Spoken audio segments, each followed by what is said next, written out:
Hello दोस्तों, फिर से आपका एक बार स्वागत करते हैं अपने YouTube के चैनल अप्लाई टू सक्सेस में। दोस्तों, आज हम करंट अफेयर्स का बहुत इम्पोर्टेंट वीडियो लेके आए हैं और आशा है कि आपकी पसंद आएगा। और दोस्तों, वीडियो को पूरा देखें, इसको बीच में कट ना करें, क्योंकि ये इम्पॉर्टेंट क्वेश्चन आपके आने वाले एग्ज़ाम में आपके बहुत हेल्प कर सकते हैं। क्योंकि आज के टाइम में एक एक नंबर बहुत इम्पॉर्टेंट होता है, इसलिए आप वीडियो को पूरा देखें। क्योंकि किसी भी एग्ज़ाम को पास करने के लिए उसमें करंट अफेयर्स का बहुत ही बड़ा रोल होता है। तो आइए शुरू करते हैं अपना most important current affairs video. सबसे पहले हमारा क्वेश्चन यहाँ पर स्टार्ट होता है, अनिल सोनी। अनिल सोनी के बारे में जानेंगे। अनिल सोनी की उसमें चर्चा में है। दरअसल में ये WHO के फाउंडेशन के नए CEO बने हैं, ठीक है। और इनको क्या काम मिला है? इनको काम दोस्तों ये मिला है कि ये WHO संस्था के लिए फंड जुटाएंगे, लोगों से मिलेंगे जो उद्योगपति हैं या फिर जो डोनेट करने वाले लोग हैं, और WHO संस्था के लिए ये फंड जुटाने का इनको काम दिया गया है। अच्छा, अगला है सन 2021। हमने यहाँ पर इस बार सन 2021 लिखा है, कुछ यहाँ पर नया है, आपको बता दें। दरअसल में हमने ऐसा क्यों लिखा, यूनेस्को के द्वारा इस वर्ष को सतत विकास के लिए रचनात्मक अर्थव्यवस्था का अंतर्राष्ट्रीय वर्ष घोषित किया गया है। कहने का मतलब ये है कि यूनेस्को ने इस वर्ष को यानी सन 2021 को सतत विकास के लिए रचनात्मक अर्थव्यवस्था का अंतर्राष्ट्रीय वर्ष घोषित किया गया। इसको आप अच्छी तरह से पढ़ लें और इसको नोट कर लें, क्योंकि अक्सर ये क्वेश्चन तो पूछे ही जाते हैं कि यूनेस्को ने सन 2021 को किस वर्ष के रूप में घोषित किया है, ठीक है। अगला है सऊदी अरब। देखिए, सऊदी अरब बहुत इसमें चर्चा में है, काफ़ी इम्पोर्टेंट है। बिल्कुल आप इसको रट डालो, ठीक है। काफ़ी इम्पोर्टेंट क्यों है? देखिए, भारत के सेना अध्यक्ष कौन है? मनोज मुकुंद नरवणे को गार्ड ऑफ ऑनर सम्मान से सम्मानित किया गया है, ठीक, इसलिए इम्पोर्टेंट है, ठीक है। अगला है, इसी के बारे में, यह पहले भारतीय भी बने हैं, ठीक है। ये पहले भारतीय बने हैं जिनको ये सम्मान दिया गया है। और दूसरा है, यह 6 दिन के दौरे पर हैं इस समय, और ये UAE और सऊदी अरब में अपना दौरा कंप्लीट करेंगे, यानी 6 दिन में इन दोनों देशों की यात्रा कंप्लीट करेंगे। और ये बहुत महत्वपूर्ण है कि बहुत सारे कंट्री हैं जो भारत पर विश्वास दिखा रहे हैं और भारत के लोगों को वहाँ पर सम्मान मिल रहा है। ये गुड कंडीशन है अपने देश के लिए। अगला है तमिलनाडु की, हमने बात की इसमें तमिलनाडु की चर्चा में है। ओला ने इस राज्य में दुनिया का सबसे बड़ा स्कूटर कारखाना स्थापित करेगा। आपसे क्वेश्चन पूछा जा सकता है कि ओला भारत की किस राज्य में अपना दुनिया का सबसे बड़ा स्कूटर कारखाना स्थापित करेगा, ठीक। तो आपको आंसर बताना है तमिलनाडु। या फिर आपको ये क्वेश्चन ये पूछा जाता है कि कौन सी ऐसी कंपनी है जो तमिलनाडु में दुनिया का सबसे बड़ा स्कूटर कारखाना स्थापित करने वाले, तो आप क्या बताएंगे? ओला, ठीक है। अगला है अशरफ पटेल। अशरफ पटेल के बारे में जानते हैं, ये कौन है? इनको social entrepreneurship of the year award 2020 से सम्मानित किया गया। देखिए, अशरफ पटेल को, जैसे आपसे क्वेश्चन पूछा जा सकता है कि social entrepreneurship of the year 2020 किसको दिया गया, ठीक है। तो आप आंसर में क्या बताएंगे? अशरफ पटेल। अगला है वनजय गोविंदाचार्य। इस तरह क्वेश्चन बहुत अच्छे होते पूछते हैं, ठीक है। तो ये कौन है, इनके बारे में जानते हैं। ये कर्नाटक के प्रसिद्ध संस्कृत के विद्वान और कन्नड़ कवि, ये संस्कृत के विद्वान तो हैं, कन्नड़ के बारे में भी अच्छे से जानते हैं, उनके बारे में लिखते हैं, जिनका 84 वर्ष की आयु में उडुपी में निधन हो गया। आपसे क्वेश्चन पूछा जा सकता है कि वनजय गोविंदाचार्य जिनका हाल ही में निधन हो गया, वह किन भाषाओं के अच्छे ज्ञाता थे या किन भाषाओं में लिखते थे? तो आप कहते हैं संस्कृत और कन्नड़ कवि। अगला है नरेंद्र मोदी पीएम नरेंद्र मोदी ने कुछ नया किया है, आइए थोड़ा जानते हैं। इन्होंने फिक्की की 93वीं वार्षिक आम बैठक के उद्घाटन सत्र को संबोधित किया। आपसे क्वेश्चन पूछा जा सकता है कि फिक्की की 93वीं वार्षिक आम बैठक को किसने संबोधित किया है, ठीक है, तो आप क्या बताएंगे आंसर में? नरेंद्र मोदी। अब देखिए थोड़ा सा इसके बारे में बताएं, इसके बारे में थोड़ा समझ लीजिए। इस समय जो इनके अध्यक्ष हैं वो है संगीता रेड्डी जी, और इनके जब रिटायर होने के बाद जब दूसरे आएंगे वो आएंगे उदय शंकर। फिक्की की स्थापना 1997 में हुई थी और इसका जो हेड क्वार्टर वो नई दिल्ली में है।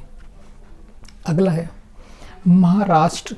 महाराष्ट्र थोड़ा सा यहाँ पे कुछ नया लेके आए और ऐसा होना भी चाहिए, तो होना चाहिए, आपको बताते हैं। देखिए, महाराष्ट्र राज्य ने सचिवालय एवं सरकारी दफ्तर में कर्मचारियों को टी शर्ट एवं जीन्स पहनकर आने में पर रोक लगा दी। आपसे क्वेश्चन पूछा जा सकता है कि हाल ही में किस राज्य ने अपने सरकारी कर्मचारियों को दफ्तर में जीन्स और टी शर्ट पहनने पर रोक लगा दी?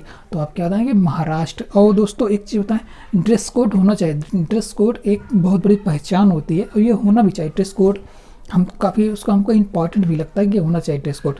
अच्छा, अगले में आते हैं मैक्स वेरेस्टेन पेन। ये मैक्स वेरेस्टेन पेन कौन है, इनके बारे में थोड़ा देखते हैं। ये रेडबुल के ड्राइवर हैं, ओके, नीदरलैंड के निवासी हैं, यानी वहाँ से बिलोंग करते हैं। F1 देखो, रेस F1, F2, F3 3 रेसें होती हैं, ठीक है, ये अब देख लीजिए। आपसे यहाँ पर थोड़ा सा वो कंफ्यूज कर देगा, F2 दे देगा, ठीक है, तो आप कंफ्यूज हो जाएगा और गलत हो जाएगा। तो ये F1 की इस साल की आखिरी रेस इन्होंने जीती है और कहाँ हुआ है, कहाँ पर है? आबू धाबी ग्रैंड प्रिक्स के नाम से ये हुई है सन 2020 में, ठीक है, जीती है इन्होंने। और ये 17वीं रेस थी, इस साल की आखिरी जो रेस थी वो 17वीं रेस थी और इन्होंने जो लगातार रेसें जीती, इनको जीतने के क्रम की बात करें तो यह इनकी 10वीं रेस थी, ठीक है। तो ये बहुत इंपॉर्टेंट फैक्ट थे जो आपको हम बताएं। अच्छा, अब आगे आते हैं 16 दिसंबर। हमने क्यों लिखा है 16 दिसंबर? बहुत इंपॉर्टेंट है। क्यों इंपॉर्टेंट है? विजय दिवस के रूप में मनाया जाता है। दरअसल में इस दिन क्या हुआ था, इस डेट को 1971 में भारत पाकिस्तान का युद्ध हुआ था और भारत की विजय हुई थी, ठीक, भारत इसमें जीता था और एक नए देश बांग्लादेश का जन्म भी हुआ था, इसलिए विजय दिवस के रूप में इसको मनाया जाता है। अगला है शेख मुजीबुर रहमान। ये क्यों चर्चा में है? देखिए, ये बांग्लादेश के पहले राष्ट्रपिता थे, ये बांग्लादेश के पहले राष्ट्रपति थे और यूनेस्को ने रचनात्मक अर्थव्यवस्था के क्षेत्र में एक नए इनके नाम पर एक अंतर्राष्ट्रीय पुरस्कार शुरू करने का निर्णय लिया है। देखिए, आपसे क्वेश्चन कैसे पूछेगा? हाल ही में यूनेस्को ने रचनात्मक अर्थव्यवस्था के क्षेत्र में किनके नाम पर एक अंतर्राष्ट्रीय पुरस्कार शुरू करने का निर्णय लिया है? इस तरह से आपसे क्वेश्चन बना सकता है। अच्छा, अब अमेरिका की बात करते हैं। देखिए, ये थोड़ा सा इंपॉर्टेंट इसलिए हो जाता है। अमेरिका देश ने फाइजर कोरोना वैक्सीन को आपातकालीन इस्तेमाल को मंजूरी दी है, इसलिए चर्चा में। देखिए, आपसे क्वेश्चन पूछा जा सकता है कि हाल ही में किस देश ने फाइजर कोरोना वैक्सीन के इस्तेमाल पर राजी हो गया है, ठीक, आपसे ये पूछा जा सकता है, या फिर उसने इसको लॉन्च कर दिया है, ठीक। तो आप क्या बताएंगे? अमेरिका। अब देखिए, यहाँ पर हमने लिखा 1000 खेलो इंडिया केंद्र। ये क्या है? देखिए, खेल मंत्री किरेन रिजिजू ने संन्यास ले चुके खिलाड़ियों को रोजगार मुहैया कराने के लिए इन केंद्रों को खोलने की बात कही। दरअसल पूरे देश में 1000 खेलो इंडिया केंद्र खोले जाएंगे और जो हमारे खिलाड़ी हैं जिन्होंने अच्छा खेल खेला और नाम किया देश का, अपने राज्य का, तो वो जो बेरोजगार उनको जॉब नहीं मिली अच्छी, तो अब इन केंद्रों में उनको सर्विस दी जाएगी और ये अच्छी बात है। बहुत सारे खिलाड़ी हैं जो काफ़ी अच्छे मेडल लाए और बेचारे वो बेरोजगार, उनको अच्छी जॉब नहीं मिले, तो जो 1000 खेलो इंडिया केंद्र खोले जाएंगे, इन केंद्रों में केवल उन्हीं लोगों को इसमें जॉब दिया जाएगा। अच्छा, अब आगे देखते हैं। हाल ही में पावर सिटी इंडेक्स में टॉप रैंक के देश ये अभी हाल ही में ग्लोबल पावर सिटी इंडेक्स जारी किया गया। इसमें जो टॉप रैंक के देश हैं वो लंदन है, न्यूयॉर्क है नंबर दूसरे में, नंबर तीसरे में टोक्यो है, नंबर चौथे में पेरिस है और नंबर 5 में सिंगापुर है। ठीक है, तो इसमें टॉप रैंक किसको मिला है? लंदन को मिला है। आगे सोनू सूद हर बार चर्चा में है और कोरोना काल से तो लगातार ये चर्चा में है, और चर्चा में होना भी चाहिए क्योंकि अच्छे व्यक्ति का सम्मान सभी जगह होता है और होना भी चाहिए क्योंकि इन्हें बहुत शानदार बहुत अच्छे काम किए हैं। ठीक है, और वो हम लोग भी कर सकते हैं। ठीक है, अगला है इन्होंने एक योजना शुरू की है। ठीक है, और उस योजना क्या नाम है? जिसका नाम है खुद कमाओ घर चलाओ। ये एक योजना की इन्होंने शुरुआत की है।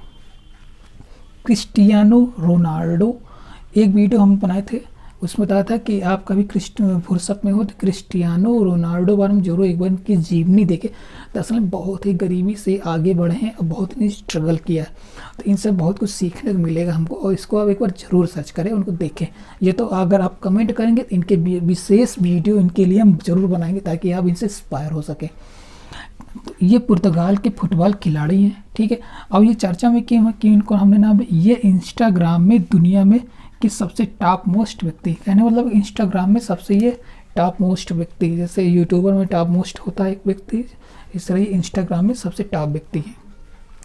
अब आते हैं सोफिया कैनिन, ये कौन है इनके बारे में देखते हैं। ये यूएसए की टेनिस प्लेयर है। ओके, इनको WTA player of the year award प्रदान किया गया है। इससे आपसे क्वेश्चन पूछा जा सकता है, बना कर क्वेश्चन पूछा जाएगा कि किनको WTA player of the year award प्रदान किया गया, तो आप क्या बताएंगे? सोफिया कैनिन, जो कि यूएसए की है, टेनिस प्लेयर है। अगला है हमारा लास्ट है 12 दिसंबर। 12 दिसंबर हमने क्यों लिया? 12 दिसंबर को अंतर्राष्ट्रीय सार्वभौमिक स्वास्थ्य कवरेज दिवस मनाया गया। आपसे क्वेश्चन पूछा जा सकता है कि हाल ही में अंतर्राष्ट्रीय सार्वभौमिक स्वास्थ्य कवरेज दिवस कब मनाया गया, तो आप क्या बताएंगे? 12 दिसंबर।